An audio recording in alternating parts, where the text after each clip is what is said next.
कभी कभी गलती से मिस कॉल लग जाती है। आज की कहानी में कुछ ऐसा ही होता है। एक पढ़ी लिखी महिला डॉक्टर से एक मिस कॉल लग जाती है। मिस कॉल एक 21 साल के लड़के को लगती है। दोनों की उम्र में लगभग 10 साल का अंतर होता है। जब महिला डॉक्टर ने सॉरी बोलते हुए फ़ोन रखा, उस लड़के को वो आवाज़ बहुत ज़्यादा अच्छी लगती है। वो लड़का पूछता है कि आप कौन बोल रही हैं, कहाँ से बोल रही हैं। महिला डॉक्टर ने भी अपने बारे में थोड़ा बताया, उसके बाद लड़के ने भी अपने बारे में बताया और कुछ ही मिनटों में इन दोनों में एक ऐसी बॉन्डिंग हो जाती है कि एक दूसरे के बिना ऐसा लग रहा था कि जी ही नहीं पाएंगे। बातचीत का सिलसिला कुछ शुरू हो जाता है। अभी कुछ ही घंटे बीते थे कि महिला डॉक्टर ये कह उठती है कि मुझे तुमसे मिलने का बहुत मन कर रहा है, मैं क्या करूं? लड़का कहता है कि अगर मिलने का मन कर रहा है तो ठीक है, आ जाओ। वो महिला डॉक्टर जितना सुनने के बाद लगभग 700 किलोमीटर का सफ़र तय करने के बाद उस लड़के के पास पहुंच जाती है, उससे बातचीत करना शुरू कर देती है।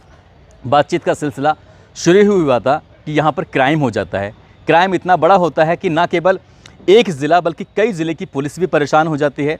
हालांकि पुलिस की सतर्कता के चलते ही एक जान बची और 5 लोग जो अपराधी होते हैं, बल्कि 6 लोग जो अपराधी होते हैं, वो हमेशा हमेशा के लिए सलाखों के पीछे पहुंच गए। उनके पास भरमार डिग्रियां हैं, उन्होंने बहुत सारी एजुकेशन हासिल की थी भविष्य में कुछ पाने के लिए, लेकिन उनकी ज़िंदगी में अब हमेशा हमेशा के लिए ब्रेक लग चुका है। आज कहानी उसी लेडी की है जो डॉक्टर थी लेकिन अय्याश थी। आदाब, नमस्कार, सत श्री अकाल। मैं उस्मान सैफ़ी। आज की जो सच्ची घटना मैं आपको सुनाने जा रहा हूँ, ये सच्ची घटना है उत्तर प्रदेश का एक ज़िला है बहराइच। दरअसल बात कर रहा हूँ 18 जनवरी 2021 की शाम लगभग 4 बजे के आसपास। एक पेशे से चिकित्सक भी हैं, साथ ही उनका अपना खुद का मेडिकल स्टोर भी है। नाम है निखिल हलदार। निखिल हलदार के पास एक अनजान व्यक्ति का फ़ोन पहुंचता है। वो कहता है कि क्या निखिल हलदार से बात चल रही है? वो कहते हैं कि हाँ, मैं बात कर रहा हूँ। तो ठीक है डॉक्टर साहब, आपसे बातचीत हो रही है, बहुत अच्छा लगा आपसे बातचीत करके। आपको पता है कि आपका बेटा किडनैप हो चुका है।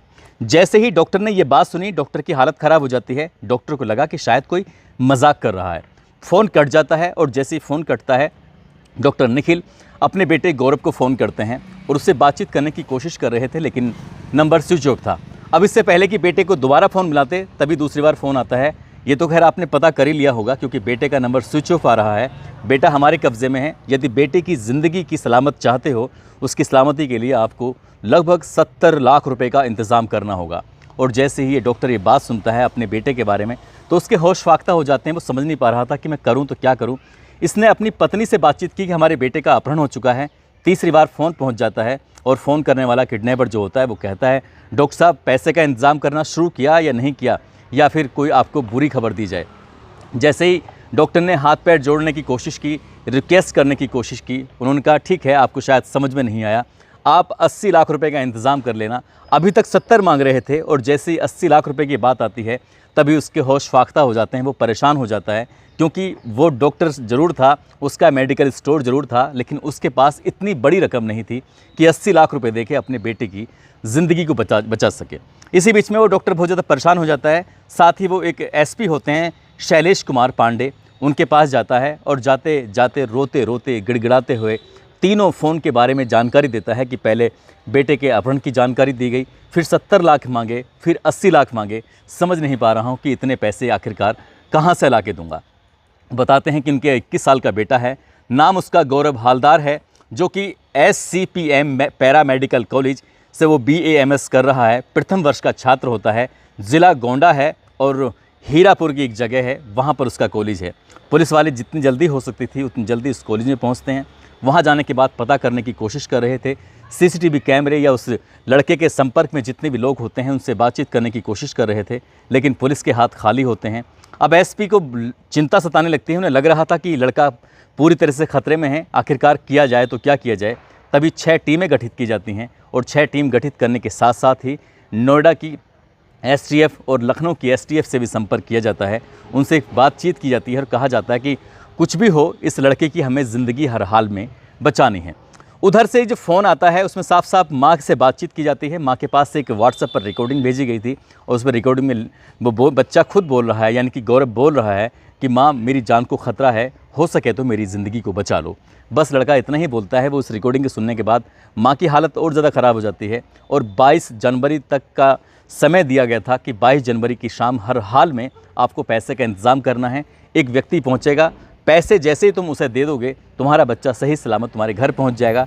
पैसा नहीं दोगे तो तुम्हारा बच्चा किसी भी कीमत पर घर नहीं पहुंचेगा। पुलिस की 6 टीमें इस फ़ोन कॉल के बारे में लग जाती हैं, डिटेल तलाश करने में कि आखिरकार किसने फ़ोन किया है, कहाँ से फ़ोन किया है। बहुत सारी जानकारी जुटाने की कोशिश की जा रही थी, लेकिन पुलिस के हाथ लगातार खाली थे। घंटे दर घंटे बीत रहे थे। पुलिस को लग रहा था कि अगर सही वक्त पर ये नहीं पहुँचे तो बात ख़राब हो सकती है। इसी बीच में पुलिस ने जिस नंबर से फ़ोन आया था उसके बारे में पता करने की जब कोशिश की तो ये पता चलता है कि ये दिल्ली से फ़ोन था। अब दिल्ली से फ़ोन था, बहराइच और गोंडा की जो दूरी होती है लगभग 700-800 किलोमीटर के आसपास होती है। पुलिस ने इतना तो अंदाज़ा लगा ही लिया था कि ये दिल्ली से फ़ोन है तो दिल्ली वाले ही यहाँ पर आए होंगे और यहीं से किडनैपिंग करके ले गए होंगे। अब यमुना एक्सप्रेस वे पर लगे हुए जो सीसीटीवी कैमरे थे, वहाँ से आने जाने वाली जो गाड़ियाँ थीं उनके बारे में पता करने की कोशिश की तो एक स्विफ्ट कार थी जिस पर शक में किया जा रहा था और पुलिस अब इंतज़ार में जुट जाती है।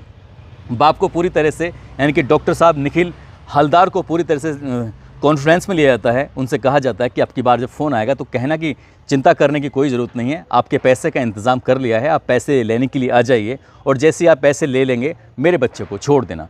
पूरे कॉन्फिडेंस के साथ जब इस तरह की बातें चल रही थी, इससे पहले कि कुछ और ज़्यादा बातचीत होती, वो स्विफ्ट कार फिर से दिल्ली से निकलती है और बहराइच की तरफ को रुख करना शुरू कर देती है। जैसी अभी ग्रेटर नोएडा से निकली थी, यमुना एक्सप्रेस वे चढ़ी है, नॉलेज पार्क के पास पुलिस स्टेशन होता है।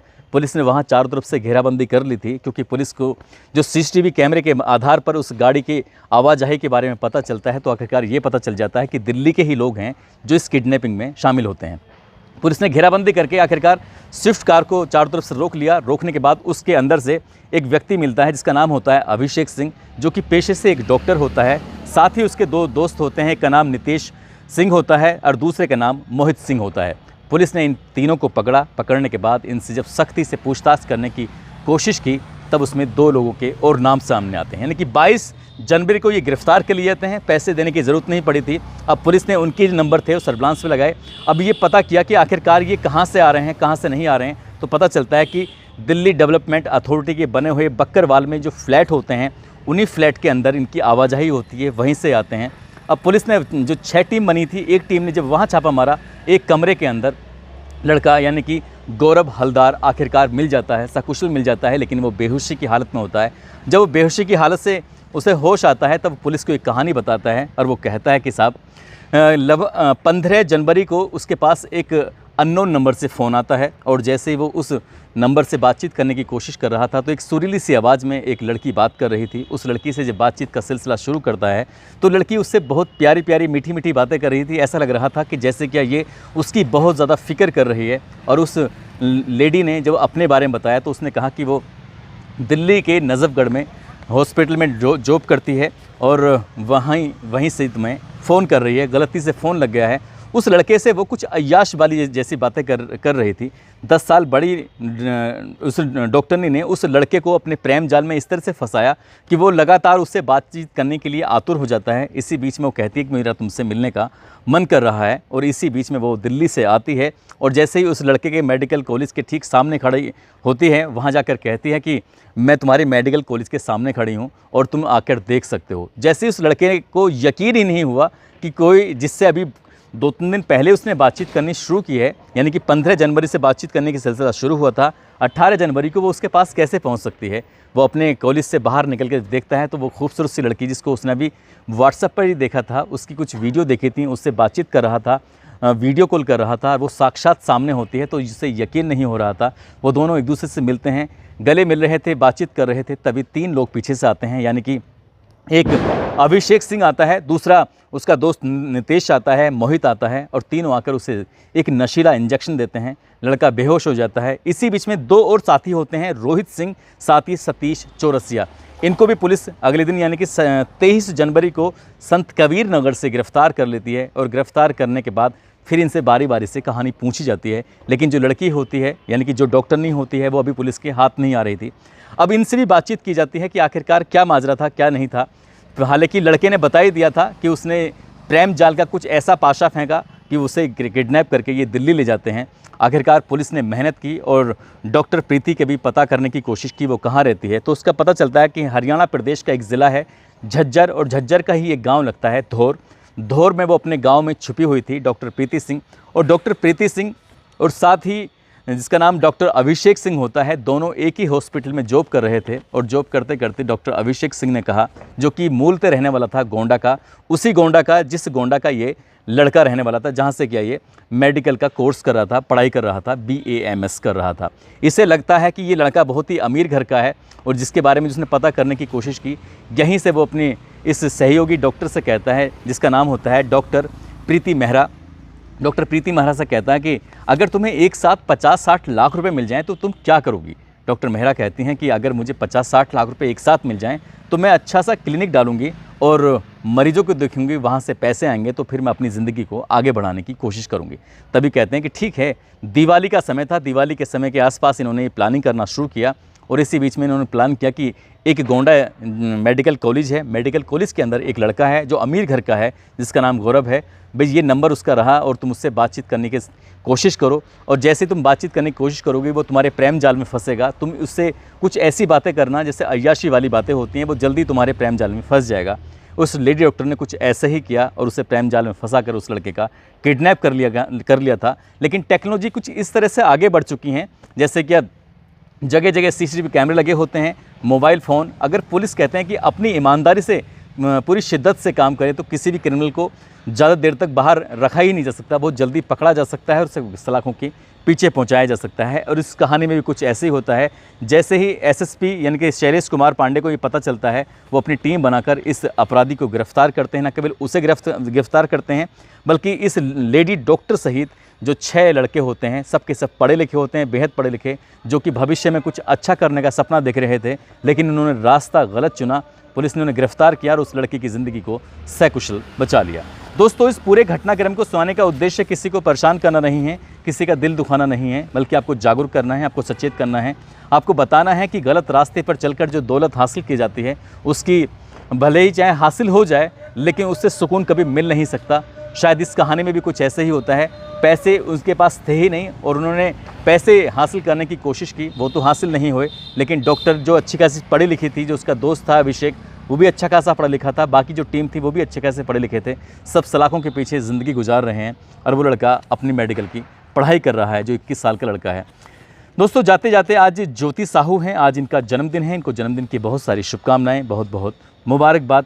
साथ ही नुजरत सिद्दीकी हैं, जमशेद अली, इनकी आज शादी की सालगिरह है, जो कि सोहारा बिजनौर के रहने वाले हैं। इनको शादी की सालगिरह की बहुत बहुत मुबारकबाद, बहुत बहुत शुभकामनाएं।